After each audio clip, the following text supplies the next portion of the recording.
Today I'm going to show you guys how to use Sanic. So it's a really fast framework for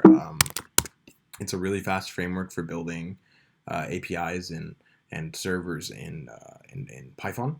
It's based off of Flask, so a lot of the code is going to look pretty familiar. And I'm just going to show you how to make a quick API to create cats and get cats. Of course, it's going to be very bare bones, very simple, and it should not be too crazy to modify or add to. We're going to be using stuff like arrays in place of a proper database. But if you're familiar with things like Mongo or SQL or etc., or Rethink or Couchbase or maybe flat file storage or SQLite, you can go ahead and plug that into your backend rather than using an in-memory array, which will all be deleted after you close your server. And so you could do that, but today I'm just going to show you guys how to get the actual data in and out. And so we're going to create a application, and we're going to cd onto the desktop. Just going to create mk dir make directory. We're going to say tutorial. So I want to go into my tutorial. I want to make my app directory, and then we'll open this up in VS Code. Right, and so this entire time I'm basically going to be using the integrated terminal for a lot of stuff, as well as iTerm. Well, I might not use the integrated terminal as much. And so we're just going to we're going to go into our app directory where we want most of our source code, and we're going to create our server file. Let's say server.py. Right, and so once we're in here, I'm going to go into Zen mode. This doesn't do anything to the actual file. It's just a visual preference I have to just focus on the code. And then here you have your autosave functionality. All this stuff is getting saved automatically for me, but if not, you're going to have to press Control S. And Xcode is pretty good about reminding you about that stuff. Even then, you want to be on the safe side. And so I'm going to zoom in just for people who have a little bit, people who need help with vision. And so we'll go from Sanic, import Sanic. And so we're importing an instance of Sanic, and so that's basically what you use to start the server. This is similar to from Flask, import Flask, and then from Sanic.response, we can import JSON. And if you're used to using like certain libraries that maybe have a name that might conflict with that, you can always do this, or arbitrary names, anything you want really. But I'm just going to keep it as JSON for simplicity's sake. We create an instance of our app. We're going to call it Sanic. And then I want to have a place in memory to store the majority of the data. So I'm just going to create a cat list. And so that's just going to be an array. And on top of that, I do expect you guys to have some sort of knowledge of object-oriented programming, because I'm going to be utilizing a little bit of that. And so we'll do a class cat. It's going to take in a superclass of object, and we're going to this is basically going to be this is going to be the model around our cat API. And so this is a very important class, and you could put it into a separate file. You could build it with your ORM, but I'm just going to build it here. So we'll do def init, which is a constructor or initializer as they call it in Python. And we want to take a name, a weight, and so then we want to go down here and we want to set those values into our instance, right? Because those are just parameters to a function as of now. They're not really used for anything. They'll just die to be collected. But now we're actually going to set them and make them semi-persistent, right?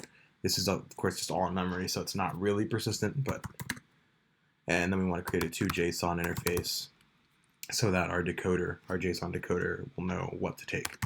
And so we'll do self, and you can include and exclude whatever variables you want in this. This is just a raw dictionary object, so it doesn't make any difference to the decoder. It might make a difference to your experience for the client, but if you want to exclude stuff like passwords, you could. Self.age, and then we'll do a weight, self.weight. Right, and so that's our cat object, and so that'll allow us to make cat objects that we can utilize. And so we want to create a root for our application, right? And this is just from that Sanic object we had earlier. And so we want to be able to actually make cats. So we'll do create, I'll make a root called create cat. And so in this root, we're actually going to only accept the method of post. We don't want to be able to have people send get requests or put requests to this endpoint. So we'll do this. And then of course, by default, you only allow get request. I think they only allow get requests on most of these roots. So you want to do that. And we'll create an async function that is going to be good for basically creating our cat. And so we're going to get a request. We want to be able to fetch data from that request. So we're going to try to get data out of it. So we'll do request.json. This is a JSON API, of course. And then we'll create a cat with it. So we'll say cat is equal to data name, data age, data weight. And this is just me accessing that dictionary object that's built into the request, right? You can use asynchronous, functions as well in here. You could use a wait, and it's just a really neat advantage. We're just saving it in memory, so I don't really feel the need to do that. But you could, if you're using it in a database, wait for that data to come back and then respond. And so once we create that cat, if it succeeds in creating the actual class, we'll add it to the cat list, right? Which is our in-memory sort of database and a pseudo database, I guess. So we'll insert our cat in there, and then we'll have that should be it, right? And so that's really nice because if we do choose to send it over as JSON, that cat will know it'll basically know what to do. Because it'll just give it back the dictionary if a JSON encoder comes in, right? So normally we store it in cat list. It's going to get this whole object. But if we use this JSON tooling here, the encoder knows to go to this to.json because that's a standard that's been set up in Python. And I'm pretty sure it's built into most classes. The only difference is with this class is, it's going to actually have something there because oftentimes it's empty. And so we set that up and the encoder will know.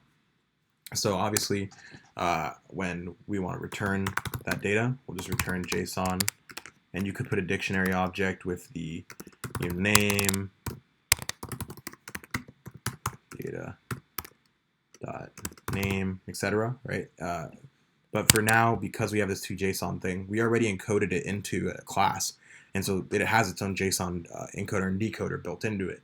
So we'll be able to just do this. So we'll be able to return that cat. And then if anything goes wrong, we want to, we also want to send over a status to any users of the service, as to what's going on. So we'll set status equal to 201, which is it's set up to basically tell them that we successfully created something. And so we want to set up this exception. So it's spelled this way, I think. So we'll do except, and we're just going to say exception, because I'm not really trying to do anything super specific. I just want to make sure that we cover most cases as error. And so if anything goes wrong, we'll just print the error. And then we'll return a message to the user. So we'll say return message, just a JSON object, which is a dictionary in Python. Cat creation failed, and then we'll set the status equal to 500, right? And so that's done. We basically created that root, so we can go and test that out in Insomnia, which is just an API testing tool.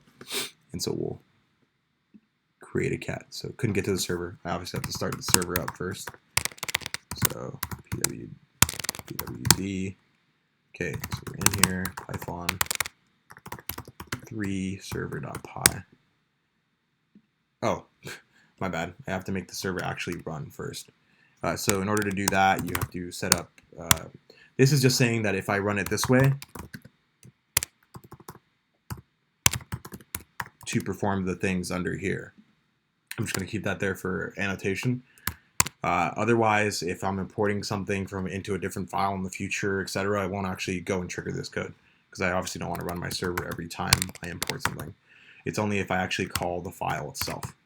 And so we're going to set up our host. It's going to be 0, 0, 0, 0.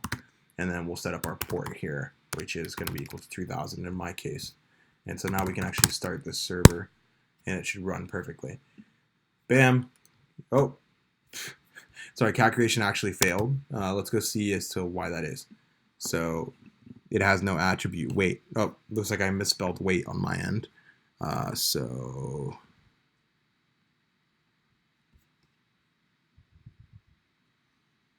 the cat object has no attribute weight. Oh, it's because I failed to assign that weight here. Right, so it broke the encoder.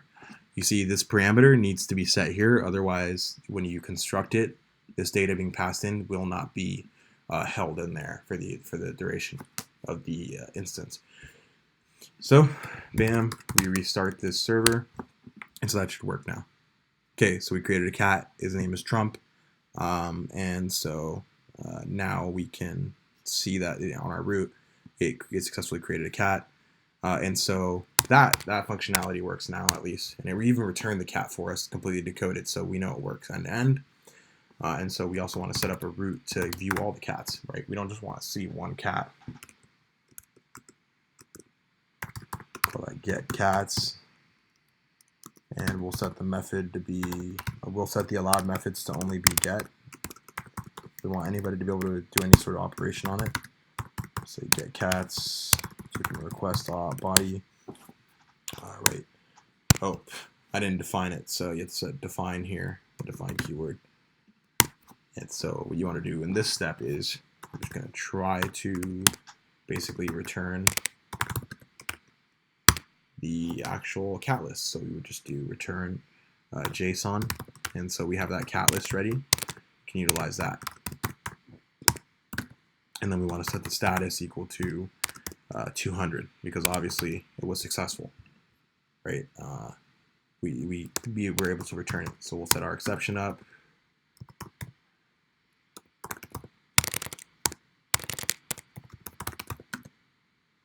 Except as error, except exception as error, and so then we'll print out our error, and we'll return a message to the user if that fails.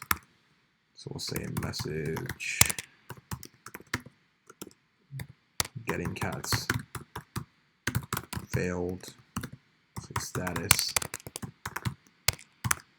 500 once again. And so now we can restart our server.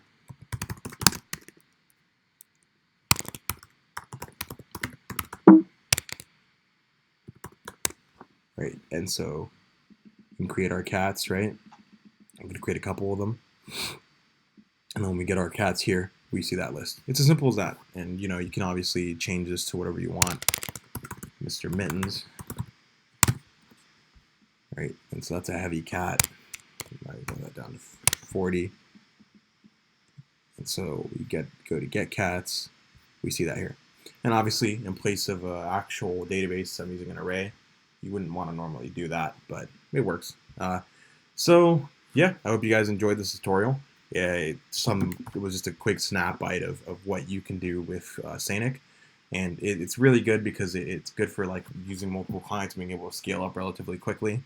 It's definitely better at being able to handle multiple clients than Sanic. I meant to say Flask or Django, and that's simply because of its asynchronous architecture and the way that it actually handles things. But you know, there are some trade-offs. Of course, Sanic isn't as mature as Flask in terms of the community or in terms of the project, so sometimes it's less reliable. Sometimes there's not as many extensions available for security features or any sort of functionality middlewares. And so you do have to take that into account. But if you want to build something quick, if you want to build something unopinionated, if you want to build something that just gets the job done sometimes, this is good, right? You don't always want to spin up a whole Django project. Maybe you don't want to spin up a Rails project. And, you know, maybe it's just useful for you to use Python or that's your language of choice. So thanks and have a good